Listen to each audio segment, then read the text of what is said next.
Messieurs les ministres et vice-ministres de l'Éducation, chers amis intervenants qui venaient du monde entier et qui êtes des pièces incontournables du succès de ce colloque international, mes chers amis du comité scientifique et du séminaire préparatoire à ce colloque qui nous avait tant aidé pour le mettre sur pied, cher Marie-Jo et cher Alain, des complices tellement efficaces, mesdames et messieurs, chers amis. Pourquoi ce colloque est sans doute la première question à laquelle a tenté d'ailleurs de répondre déjà Alain dans son introduction. Ensuite, nous passerons en revue évidemment le concept de réforme qui n'est pas sans poser problème. Le concept de réussite ne l'est pas moins. Ensuite, trois axes principaux qui sont à la base du cadrage scientifique de ce colloque, comme vous allez le voir, à savoir d'une part la chaîne des actes, la gestion des données et ce qu'il faut mettre le sens à donner au concept de réussite que nous aurons l'occasion de discuter au préalable. Et enfin, évidemment, le but final de ce colloque, c'est de tenter d'identifier des leviers contextualisés pour l'action. Alors passons d'abord en revue et sans trop de répétitions ce qui était dit par Alain. Il est évident que les colloques qui ont eu lieu tous les 4 ans auparavant se suivent suivant une certaine logique, et c'est ces éléments-là que je voudrais sans doute rapporter. Le colloque de 2005 sur mieux comprendre l'école de demain nous a amené à une conclusion, c'est que les effets quantitatifs et qualitatifs attendus de l'école étaient loin d'être acquis. Et d'où la conclusion très importante qui a surgi de ce colloque, de l'importance de mettre sur pied des dispositifs d'évaluation qui vont se multiplier. C'était l'objet du colloque de 2009, Un seul monde, une seule école, où nous avons pu effectivement constater cette multiplication des évaluations externes, qu'elles soient internationales, qu'elles soient nationales, et aussi, comme le ministre Blanquer l'a répété, la multiplication des classements internationaux. Est-ce que cela a-t-il pour autant donné du sens aux politiques? C'est sans doute une question qui sera évoquée à l'intermédiaire des études de cas et des tables rondes sans doute. Est-ce que cela a-t-il eu des effets sur les pratiques des professionnels, des acteurs locaux sur le terrain? Grande question également. Le colloque suivant, en 2014, l'éducation en Asie, quels enjeux mondiaux? Comme l'a rappelé le ministre Blanquer, nous avons tous été évidemment impressionnés par les résultats d'un certain nombre de pays, effectivement les pays asiatiques, et également les pays scandinaves. Mais connaissant très très mal les pays asiatiques, nous nous sommes dit qu'il était très important de mieux les connaître, de mieux les comprendre, et c'était l'objectif de ce colloque, avec le constat que, contrairement à ce que l'on pourrait pu croire, il n'y a pas une Asie, mais il y a bien des Asies avec des résultats très, très différents, dans des contextes d'ailleurs culturels aussi très différents, mais avec une importance sur 2 points: l'influence du contexte culturel sur les résultats. Et effectivement, le ministre Blanquer a déjà rappelé combien la culture confucéenne, faite du respect du statut de l'enseignant, faite de l'engagement notamment, était très important pour expliquer certains résultats. Et sans doute aussi un deuxième résultat intéressant qui nous a beaucoup interpellés, c'était notamment la continuité à la fois du système politique et aussi de la culture administrative des systèmes éducatifs qui était particulièrement important. Et enfin, nous arrivons ensuite à ce raisonnement qui s'est construit petit à petit à une question tout à fait fondamentale, qui est celle de pourquoi des systèmes éducatifs réussissent bien et pourquoi d'autres systèmes éducatifs ont l'air de stagner, voire même de régresser. Donc c'est une question qui nous a interpellés beaucoup dans un contexte mondial qui est caractérisé, là de nouveau, certains propos du ministre nous l'ont rappelé, par une accélération des technologies nouvelles, avec un accès à l'information de plus en plus facile, à la multiplication d'ailleurs des informations disponibles, à la multiplication des possibilités d'échange entre les acteurs des différents systèmes, avec la naissance d'une génération d'enfants du portable, comme on dit,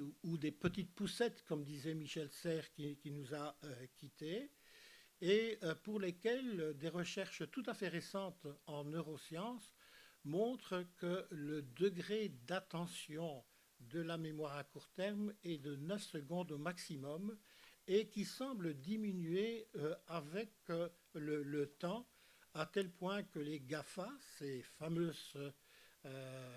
systèmes économiques mondiaux, sont en train effectivement de faire tout ce qu'ils peuvent pour multiplier encore les stimuli pour faire face à cette diminution du temps de concentration. C'est sans doute un enjeu extrêmement important dont il faut tenir compte. Avec, comme l'a dit également le ministre, la montée en puissance des sciences biologiques, cognitives, des neurosciences, de l'intelligence artificielle auxquelles nous devons nous préparer, avec une accélération qui va être encore beaucoup plus rapide que celle que nous avons connue, mais aussi avec une montée en puissance qui n'est pas d'aujourd'hui, qui est celle de la globalisation, qui a fait l'objet d'un colloque, mais aussi avec une réaction assez vive des partisans du local, de la culture locale, y compris sous ces différents aspects, avec, comparativement à la montée de la globalisation, une montée en puissance des gouvernances supranationales. Les organismes qui gèrent d'ailleurs les enquêtes internationales en sont déjà une preuve, mais aussi il y a toute une série de directives qui nous arrivent de part et d'autre, y compris dans les systèmes africains, avec les organisations internationales ou nationales de coopération, dont le financement peut avoir des incidences très fortes sur les systèmes éducatifs, avec aussi, et je voudrais insister sur cet aspect-là, une montée en puissance de plusieurs types de polarisation. Une polarisation entre les régions du monde, et il semble que le fossé entre certaines régions du monde s'est encore accru, mais aussi une polarisation à l'intérieur de chaque pays entre les différentes régions, fossé qui souvent s'accroît malgré les tentatives pour y remédier, et aussi enfin une troisième type de polarisation auquel nous devons être très attentifs, à savoir la polarisation entre des métiers, des professions à haute valeur ajoutée, haute valeur ajoutée, et à l'inverse, et en grande tension, de plus en plus, comme le montrent certains mouvements sociaux actuels, des métiers à faible valeur ajoutée, des métiers laissés pour compte. Donc nous avons là des défis extrêmement importants auxquels nous devons être très attentifs. Alors, il est évidemment nécessaire, au début de ce colloque, de clarifier un certain nombre de concepts. Et c'est l'objet des 3 conférences qui vont avoir lieu cet après-midi. Clarifier les concepts de réforme. Antonio Novoa va se poser même la question, faut-il encore parler de réforme? Faut-il plutôt parler de politique? Faut-il parler de changement? De nouveau, on pourrait dire où et, en même temps, dirait Michel Blanquer, de réforme, de politique, de changement. Il est donc nécessaire d'approfondir le concept à travers les trois exposés que nous aurons lieu. Dans une réforme, faut-il réduire le sens du concept de réforme au simple prescrit d'une politique éducative, la politique éducative étant bien plus que le prescrit dans une réforme? Est-ce que le changement, faut-il le restreindre au changement attendu ou faut-il prendre en compte et surtout le changement observé qui est directement observable, mais aussi les changements observés qui sont beaucoup plus latents et qui sont peut-être aussi importants que les changements explicitement observés? Ne faut-il pas prendre en considération ce qui est mis en œuvre en cohérence avec le prescrit? Nous reviendrons tantôt sur l'axe de la chaîne des actes qui nous paraît extrêmement important. Prendre en considération ce qui n'est pas mis en œuvre, mais aussi ce qui est détourné, par exemple, à travers les réformes. Et sans doute considérer tout ce qui est latent aux différentes réformes et surtout à leur mise en œuvre concrètement sur le terrain. Pour faire une allusion avec un concept que beaucoup d'entre vous connaissez bien, on parle beaucoup du curriculum prescrit, on parle beaucoup du curriculum mis en œuvre, mais ne faut-il pas parler aussi du curriculum latent? Ne faut-il pas parler aussi des changements latents? Toujours pour aller un peu plus loin, un certain nombre de questions se posent. Une des questions notamment qui va être soulevée par Mamadou Ndoye dans son exposé, c'est y a-t-il vraiment cohérence ou y a-t-il rupture entre le système social et le système éducatif? Peut-on penser une réforme de l'école visant l'équité si le système social dans lequel s'inscrit l'école est inéquitable? Grande question qui est posée par Mamadou. Faut-il, pour concevoir une politique, la fonder, et le ministre a fait allusion à cet aspect-là, faut-il la fonder sur une politique éducative fondée sur les preuves scientifiques? Faut-il la fonder, comme va l'expliciter tantôt encore Mamadou Ndoye, la fonder sur les attentes et les besoins, sur les attentes politiques et les besoins sociaux? Faut-il la fonder, comme ça va être dit dans certaines études de cas, comme ça va être rappelé sans doute par la personne qui représente la Fondation Carnegie en fin de colloque, sur la preuve apportée par les pratiques efficaces, contextualisées et efficaces en contexte? Et faut-il peut-être ce qui a été souvent négligé, dont on parle encore trop peu, faut-il fonder des politiques éducatives basées sur la preuve par les valeurs qui sont réellement développées à l'école et en dehors de l'école? Voilà des questions extrêmement importantes.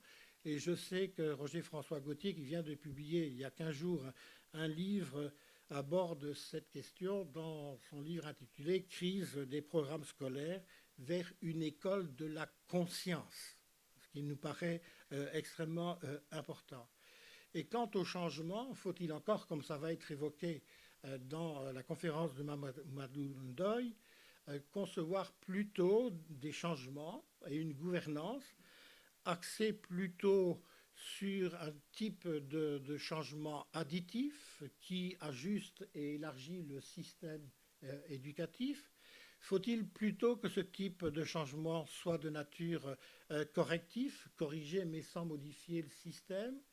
Faut-il plutôt un changement plus profond de nature transformationnelle, refondateur, diront certains, qui transforme profondément le système? Mais faut-il le changer en rupture radicale ou faut-il le changer par étapes? Et Antonio Novoa va de nouveau nous rappeler que le modèle scolaire est peut-être un modèle scolaire qui ne convient plus face aux nombreuses mutations qui se dessinent. Et donc, nous en venons alors à la clarification du concept quelle réussite. Évidemment, c'est la question des critères qui sont posés. Faut-il privilégier un critère? Faut-il associer plusieurs critères? Est-il possible d'associer l'ensemble des critères dont on parle régulièrement? Pour rappel, l'équité d'accès, qui est non seulement le rapport entre les inscrits, ceux qui accèdent, mais aussi les inscriptibles, ceux qui ont la potentialité d'accéder, et cela différemment, différentiellement, en fonction des sous-groupes d'appartenance, que ce soit des appartenances régionales, comme les régions citadines, urbaines, ou au contraire rurales, que ce soit aussi un autre facteur de discrimination possible, le genre. Faut-il encore discriminer en fonction d'autres facteurs, comme les facteurs évidemment socio-économiques ou aussi d'appartenance à certaines catégories de peuples? C'est l'équité de ressources dont peut-être on ne parle pas assez souvent et qui est quand même parfois dramatique dans certaines régions du monde. C'est le rapport entre les ressources effectives disponibles par les enseignants sur le terrain et les ressources effectivement nécessaires pour assurer un apprentissage de qualité. Et est-ce que ce rapport est-il équitable? Est-il suffisamment égalitaire selon les sous-groupes d'appartenance? Va-t-on privilégier plutôt le critère d'efficacité, c'est-à-dire le rapport entre les effets observés et les effets attendus? Mais quels sont les effets attendus qu'il faudrait poser comme prioritaire? On est là en plein de nouveau dans la question du sens.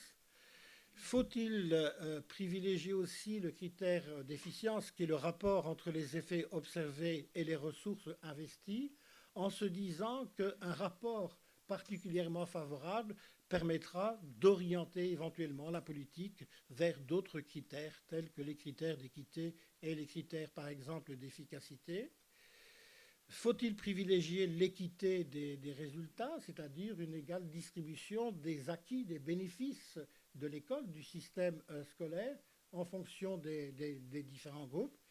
Et peut-être deux aspects dont on ne tient pas compte assez sur l'impact du curriculum prescrit, c'est-à-dire l'adéquation entre le curriculum prescrit et les parcours des élèves, à la fois le contexte et le parcours ultérieur des élèves. On sait très bien que certains curriculums ne sont pas du tout en phase avec le contexte de vie et le parcours possible des élèves. Et enfin, chose qui nous paraît sans doute encore plus négligée et de plus en plus important avec l'apparition de l'impact de la société civile sur nos enfants, c'est l'impact du curriculum caché.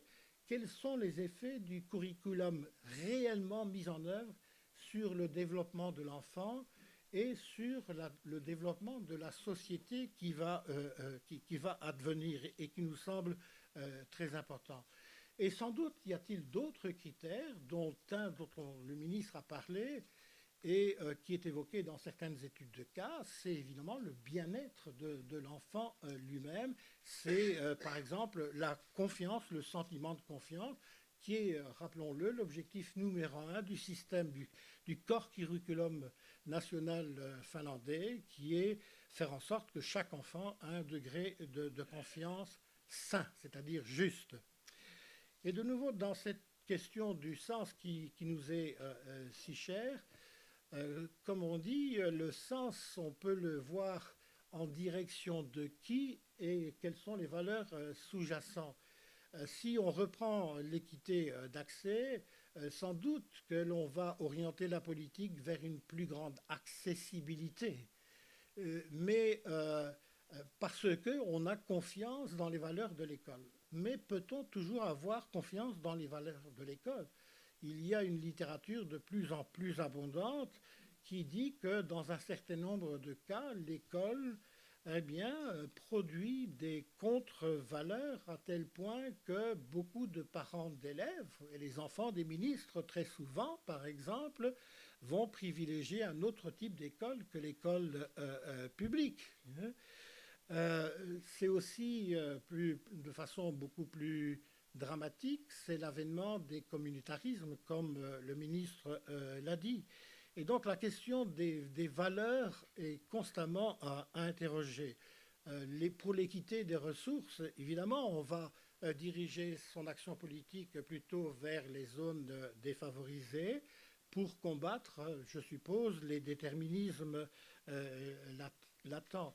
Mais est-ce que sur le terrain, en combattant ces déterminismes, avons-nous la capacité d'exploiter à bon escient les ressources complémentaires qui sont données par les politiques qui visent l'équité? L'efficacité, et là se pose la question qui a été abordée par le ministre également, faut-il simplement se restreindre à l'efficacité de l'apprentissage de la langue et de la mathématique, ou faut-il viser d'autres connaissances et compétences socles comme le respect d'autrui dont a parlé le ministre, mais aussi d'autres valeurs telles que le bien-être de l'enfant. L'efficience, comme je l'ai dit tantôt, est-ce qu'on va essayer de faire une politique d'efficience, mais dans le but de pouvoir exploiter des ressources sur d'autres dimensions prioritaires de l'éducation. Et en termes d'équité des résultats, la tendance est toujours de regarder et d'évaluer cet aspect sur un certain nombre de connaissances et de compétences socles communes. Ne faut-il pas aussi prendre en compte, comme le disait très bien John Dewey, prendre en connaissance ce qu'il appelle les capacités distinctives de chaque élève. Dewey est persuadé que chaque élève a une capacité spécifique qu'il faut absolument développer. C'est d'ailleurs nécessaire pour la confiance, développer la confiance de l'élève, mais que cette capacité distinctive doit être mise au service du groupe classe. Et que si on développe ces capacités distinctives à l'école mises au service du groupe classe, ces capacités distinctives serviront la société de demain parce qu'elles seront mises au service du groupe social. Que dire encore de l'impact du curriculum prescrit, notamment de travailler à la cohérence avec le contexte et quel type, par exemple, de politique de territorialisation mettre en place. On sait très bien qu'on peut facilement détourner certaines pratiques de territorialisation et il y a un certain nombre d'études de cas extrêmement intéressantes dans des ateliers qui vont d'ailleurs montrer la puissance potentielle de certains types de gouvernance, notamment des gouvernances locales et participatives. Et donc, quelle cohérence viser? Est-ce que la forme scolaire, est-ce que le modèle scolaire dont va parler le professeur Nevoa, est-il encore vraiment la forme scolaire qui convient face aux mutations de la société? Et puis l'impact du curriculum caché qu'on n'examinera jamais assez. Le choix, par exemple, des dispositifs pédagogiques, des modèles pédagogiques a un impact caché latent très très très fort. Peut-on effectivement former à l'autonomie, à la prise de responsabilité, à l'attitude critique dans un système purement transversal qui va produire des effets cachés en termes de dépendance, en termes de passivité, en termes de non-prise en main de son parcours, en absence d'interrogation sur ce qui est dit, sur ce qui est vécu. Pensons notamment aux fake news. Et pour reprendre une parole de la linguiste Céline Alvarez dans un petit livre, L'école traditionnelle sur les lois naturelles de l'enfant, elle dit ceci, qui est quand même interrogateur. L'école traditionnelle conditionne l'enfant à satisfaire l'adulte. Et donc, à travers cette interrogation, non seulement sur la direction à porter aux politiques éducatives, il y a la question évidemment des valeurs, et ceci nous intéresse sur un critère qui, à nos yeux, Et le plus important d'entre tous, c'est le critère de la pertinence, c'est-à-dire le rapport entre ce qui est réellement fait et produit de façon explicite ou latente, et d'autre part, ce que l'on devrait faire et ce que l'on devrait produire de façon explicite ou latente.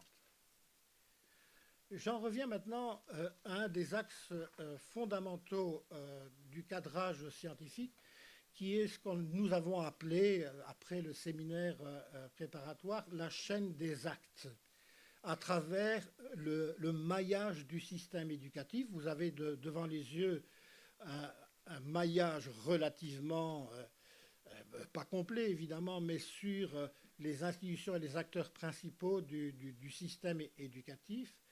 Et on sait très très bien que à certains endroits, des chaînes du schéma éducatif peuvent disparaître, que le système bureaucratique peut par exemple créer des entités, des acteurs isolés. Prenons un exemple parmi d'autres.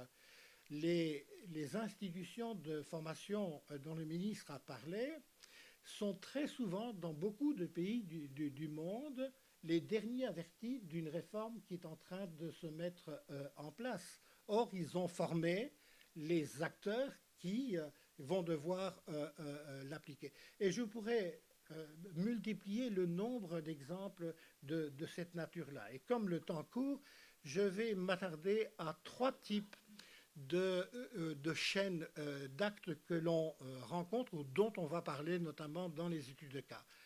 Une première chaîne des actes classiques, c'est cette chaîne qui est marquée en gros rouge. Ça ne veut pas dire qu'il n'y a pas d'interaction avec les autres acteurs du système. C'est la chaîne très bureaucratique et descendante des instances politiques qui donne des directives au ministère de l'Éducation, qui conçoit effectivement une réforme en éducation, qui conçoit une politique éducative, qui la transmet à des interfaces que peuvent être les directeurs régionaux, les inspecteurs, les conseillers pédagogiques, les syndicats, etc., et qui descend ensuite vers les chefs d'établissement qui ont pour objet effectivement de les transmettre aux enseignants.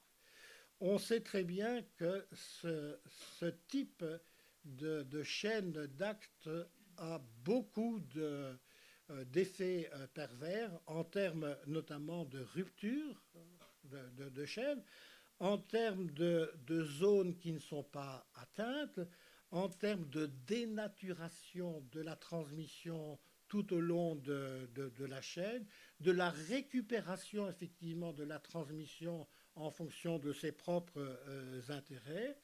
Et soulignons aussi le problème de langage dans la transmission qui sans doute ne devrait pas être le même à certains endroits de la chaîne. Il y a d'autres endroits de la chaîne, sans parler effectivement de l'exemplarisation, sans parler de la manière de concrétiser. Un exemple vaut souvent beaucoup mieux qu'un long discours, et des diversités de contextualisation. Voilà un premier thème de chaîne d'actes. Un deuxième type de chaîne d'actes est celui-ci qu'on rencontre beaucoup, notamment dans beaucoup de pays en développement, mais aussi dans nos propres pays. C'est celle où on rentre à un acteur clé qui sont les institutions internationales. Des institutions comme la Banque mondiale, l'UNICEF, la BAD et beaucoup d'autres instances comme ça, comme aussi les organisations supranationales qui font des évaluations, qui donnent des directives, qui mènent de très nombreuses études, comme l'OCDE par exemple. Et on voit que très souvent, les interactions se situent entre, d'une part, les instances politiques et le ministère de l'Éducation et ces institutions internationales, avec l'aide d'experts chercheurs, mais aussi avec la société civile. Et très souvent, ce chaînage-là ne descend guère beaucoup plus bas. Hein. L'information ne percole pas à travers toute la chaîne des interactions possibles du système. Seules parfois des ONG qui ont un contact fréquent, quotidien. Je prends un exemple. J'ai beaucoup travaillé pour l'UNICEF dans ma vie. J'ai connu une période où l'UNICEF était au moins 80% du temps sur le terrain. Ce n'est plus le cas actuellement à cause de toutes les exigences de rapports, de bureaucratisation, etc., où la promotion s'est pratiquement inversée. Il fut un temps où l'UNICEF était consulté par les autres organisations internationales pour leur faire prendre connaissance de ce qui se passe concrètement sur le terrain. Voilà encore un autre exemple qui montre que la chaîne des actes peut effectivement s'arrêter à un certain endroit. Troisième type de chaînage que je voulais vous montrer et qui va être illustré par un certain nombre d'études de cas. Je pense de mémoire, par exemple, à la Nouvelle-Zélande, je pense à l'Ontario, je pense à ce qui va être dit dans une étude de cas panaméricaine, notamment au Chili. Je pense à une étude de cas, notamment en Inde, et sans doute il y en a encore d'autres. L'exemple aussi dans l'atelier du financement du Sénégal est aussi intéressante à découvrir. Et c'est celui où les interactions se situent surtout au niveau local entre le chef d'établissement et les communautés locales qui prennent en main les problèmes qui se révèlent dans le contexte avec l'aide des chefs d'établissement, des enseignants, des parents et des élèves eux-mêmes. Et il y a donc une gouvernance participative locale qui se produit et qui effectivement produit des effets souvent favorables, avec le danger, éventuellement, car il y a toujours un revers de la médaille, c'est que ce type de gouvernance et les effets qu'elle produit ne remontent pas nécessairement au plus haut. Et on risque de perdre une certaine cohérence. Troisième axe important et dernier axe important de notre cadrage scientifique, c'est évidemment la question de la gestion des données, le recueil des informations, l'analyse des informations et surtout l'appropriation des résultats de l'évaluation. Beaucoup de questions sont à poser quant au contenu. On assiste beaucoup à des bases qui sont essentiellement quantitatives. Faut-il se contenter de bases quantitatives ou faut-il, à l'exemple de ce colloque, les compléter par des études de cas?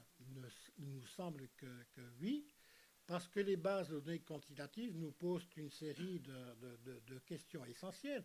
Est-ce que les indicateurs qui sont recueillis sont-ils essentiels?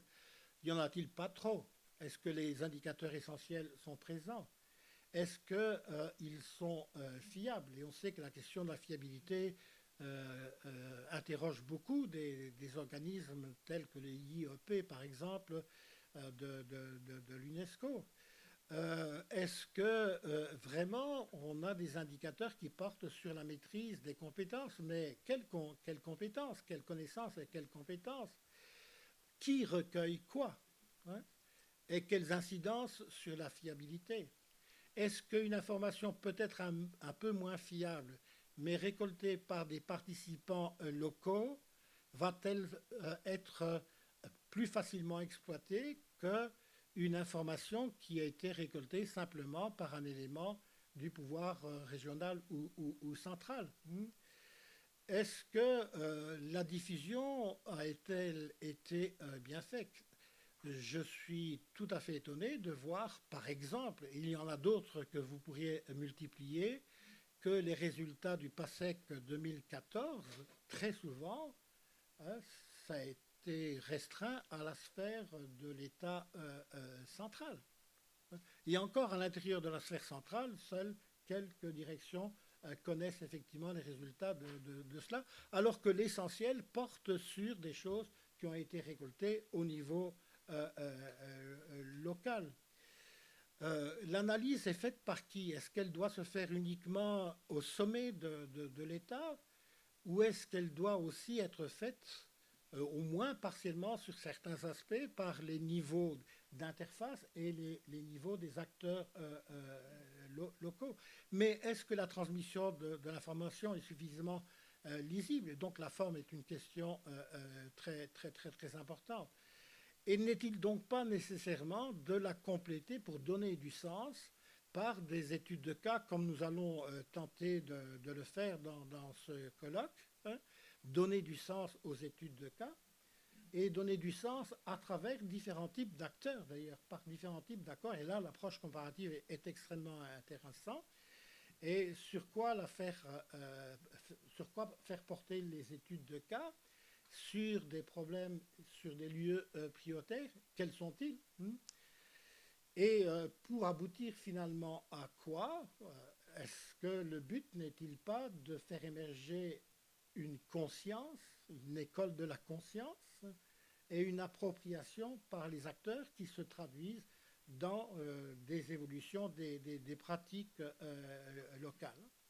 Et enfin, dernier point de mon exposé, il est évident que notre objectif, c'est de tenter d'identifier les leviers d'action, des leviers qui tiennent compte effectivement du contexte, grâce à l'approche comparative qui, comme Alain l'a dit, est bien l'ADN de la Revue internationale d'éducation.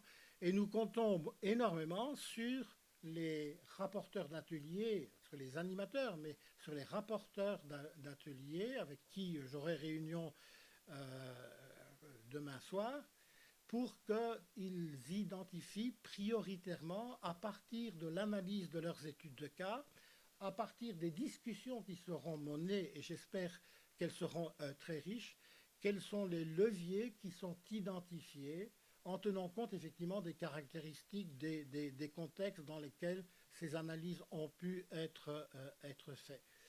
Et donc de tenir surtout compte de la variabilité des contextes, quels sont les leviers qu'il faut pouvoir prendre en compte au niveau global, mais quels sont aussi les leviers ou la façon de contextualiser les leviers au niveau de certains contextes particuliers.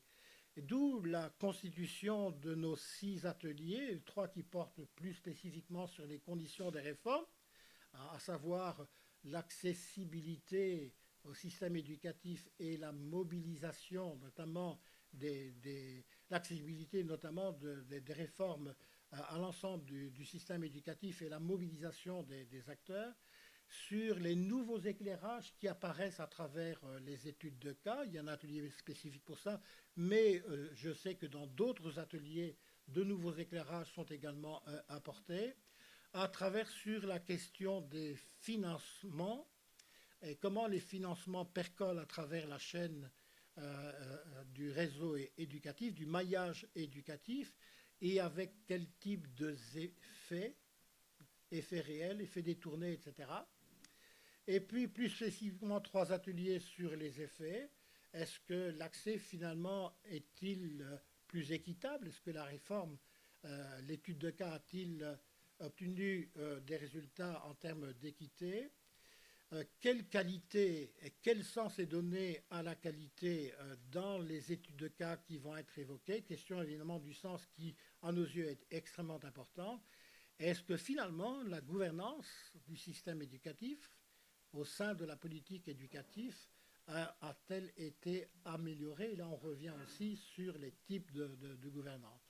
Et tout cela pour aboutir à la dernière demi-journée, évidemment, qui se veut avoir une vision prospective. En synthèse, j'essaierai à partir notamment des différentes études de cas que j'ai déjà lues, mais à travers surtout des rapports qui vont faire état aussi des discussions, des analyses qui ont été faites, de tenter un raisonnement de synthèse du type sans doute si alors, mise en perspective qui va être aussi apportée par 2 conférences en plénière, l'une d'un représentant de la Fondation Carnegie et d'autre part une autre de M. Miyabala de l'OIF sur l'accompagnement international des politiques éducatives. Et enfin, une table ronde finale composée d'experts qui nous viennent d'un peu partout. Baba Moussa de la Confémène, Marc Bray, notre comparatiste que nous aimons tellement bien, Éric Charbonnier, analyste de l'OCDE, le professeur Kim, ancien vice-ministre de l'Éducation de Corée du Sud, Madame Caroline Pascal, doyenne de l'inspection générale en France, et Monsieur Alioune Sall, qui nous vient d'Afrique du Sud et qui va nous parler sans doute de l'Institut des futurs Africains, très alléchant, et qui vont tenter de nous produire un raisonnement, le regard d'experts issus de contextes multiples sur ce que sera sans doute l'école et les réformes en éducation en l'an 2030, table ronde qui sera animée par Alain Bouvier. Et j'en termine donc pour dire ceci, comparons pour comprendre, comparons et comprenons pour améliorer, c'est quand même dans l'ADN de la revue internationale. C'est à vous maintenant que la parole est donnée et j'espère que ceci produira une synthèse vraiment très intéressante pour l'avenir de nos systèmes éducatifs. Merci de votre attention.